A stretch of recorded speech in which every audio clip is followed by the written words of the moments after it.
Assalamualaikum warahmatullahi wabarakatuh. Saya Didi Masfiro, mahasiswi Universitas Islam Syekh Yusuf Tangerang, jurusan Pendidikan Agama Islam semester 2 dengan NIM 20030200026.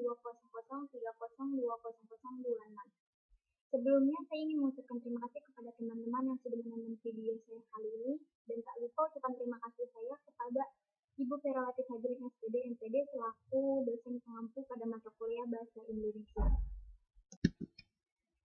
Oke, pada kesempatan kali ini saya akan mempresentasikan hasil tugas penelitian saya 2 pekan kemarin. Semoga bermanfaat bagi saya khususnya dan bagi kita semua pada umumnya. Tugas penelitian kali ini saya telah meneliti tentang pengaruh pendidikan agama Islam di lingkungan SMP dan Nusantara 2 terhadap pembentukan karakter fisik. Pendidikan merupakan salah satu tolak ukur paling utama dalam ruang lingkup sekolah. Pendidikan yang diberlakukan di Indonesia pada saat ini wajib belajar selama 12 tahun yang dimulai dari SD, SMP, sampai SMA. Dalam dunia sekolah, guru merupakan sarana kedua setelah orang tua dalam membimbing anak supaya menjadi pribadi yang lebih baik. Peran guru di sini penting guna mencontohkan kepada siswanya agar berperilaku baik. Penerapan perilaku tersebut berhubungan dengan karakter masing-masing anak yang berbeda. Misalnya, sedang diadakan pembelajaran pemutaran video tentang contoh kekerasan. Setelah siswa menonton video tersebut, seorang anak akan mencontoh hal-hal yang dianggapnya baik maupun buruk.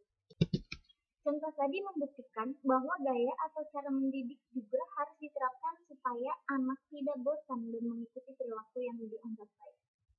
Manusia sebagai makhluk hidup atau makhluk sosial tidak hidup sendirian, melainkan bersama makhluk lain yaitu hewan, tumbuhan, dan lain-lain. Makhluk hidup lainnya bukanlah sekadar kawan yang hidup bersama secara netral ataupun pasif terhadap manusia, melainkan hidup manusia itu terkait erat pada mereka. Tanpa mereka, manusia tidak hidup. Kenyataannya dapat dilihat dari di bumi ini. Jika di bumi ini tidak ada hewan dan tumbuhan, dari manakah didapatkan oksigen dan makanan? Begitu juga sebaliknya. Manusia, hewan, dan tumbuhan hidup dalam suatu ruang tertentu. Ada yang di darat, ada yang di laut, ada yang di air, ada yang di tanah. Nah, ruang tersebut diartikan sebagai lingkungan.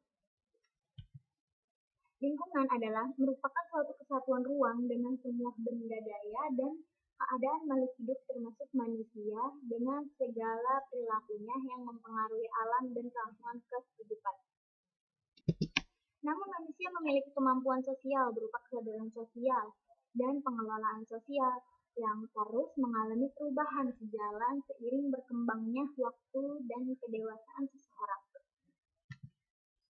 Seperti yang dikatakan oleh Tirta Raharja dan Tulloh, ada dimensi sosial pada diri manusia, tampak jelas pada dorongan untuk bergaul. Dengan adanya dorongan untuk bergaul, setiap orang ingin bertemu dengan sesamanya. Manusia digolongkan sebagai makhluk sosial dalam kehidupan sehari-hari. Mereka berinteraksi dengan orang-orang di sekitarnya.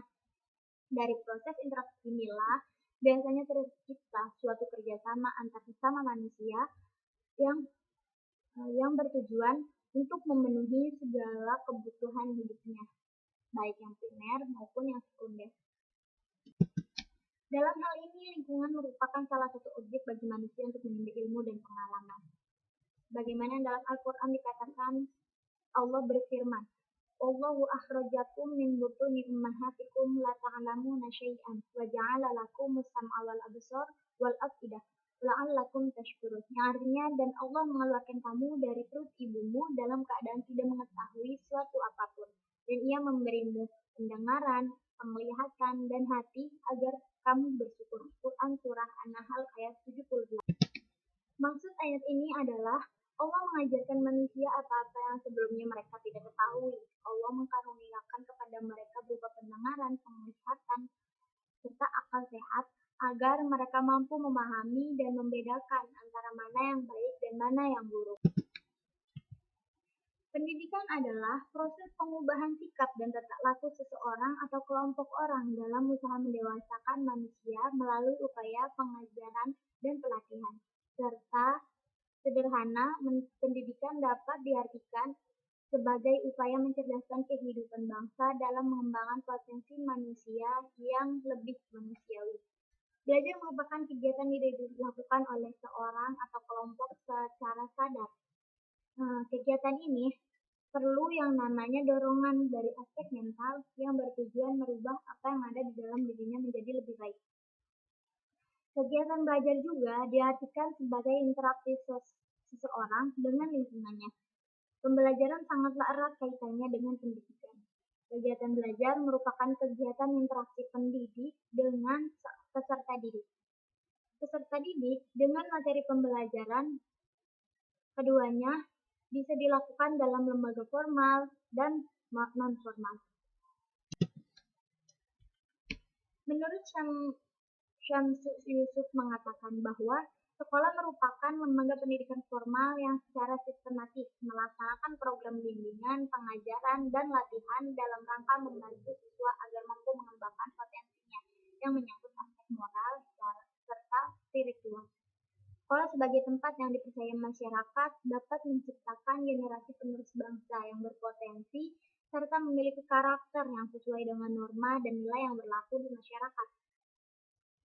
Lembaga pendidikan manapun akan menuntut peserta didiknya untuk terus mengembangkan potensi yang dimilikinya melalui bimbingan dan pengajaran dari pendidikan terhadap peserta didik sehingga sekolah mampu mewujudkan cita-cita dan harapannya.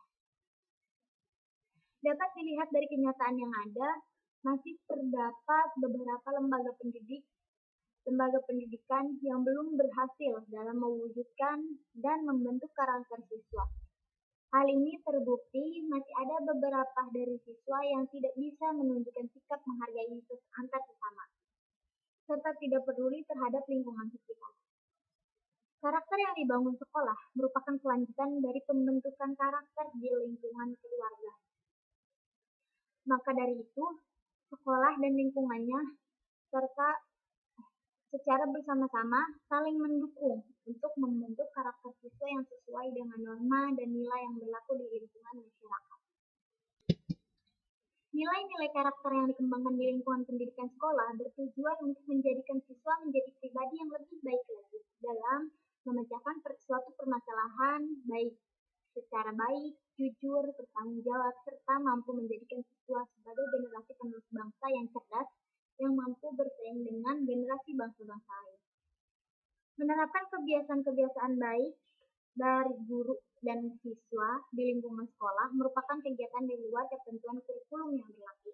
Namun, sifatnya bertujuan untuk membantu proses perkembangan karakter siswa di lingkungan sekolah. Penerapan kebiasaan-kebiasaan baik dalam kehidupan sehari-hari dari guru kepada siswa di lingkungan sekolah menjadi suatu alternatif dan proses pembentukan karakter siswa sebagai pendukung mata pelajaran pendidikan agama Islam. Dan saya berharap dengan kita membiasakan memberikan kebiasaan-kebiasaan baik dalam kehidupan sehari-hari dapat membantu karakter siswa dengan baik. Berdasarkan pemaparan yang sudah saya paparkan, maka ada beberapa masalah yang dapat ditelusuri sehingga dapat diidentifikasikan sebagai berikut. Yang pertama, pembentukan karakter di lingkungan pendidikan sekolah dalam membentukkan karakter siswa yang menghargai sesama dan peduli terhadap lingkungan.